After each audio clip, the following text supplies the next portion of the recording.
Yes, yo, maing hapon sa tanan mga kaparts out. Kani nga video madalian ra ni mga kaparts out no. Kay nay ni ari na to sa ka customer solid kaparts out ni na to. Ang tag-iya ni mga kaparts out sa XR 125 usa ni siya ka chief engineer mga kaparts out. Salamat sa pag-ari dire kay ang iyang reklamo sa iyang motor mga kaparts out no nga.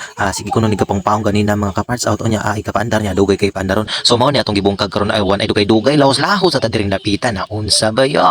So sa ato nakita sa pagbungkag na to ani ganina mga kaparts out no ni hungaw ni ang iyang kanang manifold mga kaparts out kay natangtang ang iyang usa ka bolt no gamay na lang jud kay kuwang para matagak no nya ato na sa ning gitangtang ang iyang kanang air filter dire para mausan lang sa do nya pagkahuman ani no ato na sa ning ilisan og kaning spark plug kay para baghuan na niya ang spark plug no kay sa tan-aw lang gyud nako murag kanang subject to replacement na gyud siya mga kaparts out no ato na gyud ning ilisan og siguro. Alright, mao na dito siya mga kaparts out dire na lang takutob atong putlon atong panag-istorya. Daghang salamat sa inyong pagtan-aw og God bless ka natong tanan. Alright, let's go.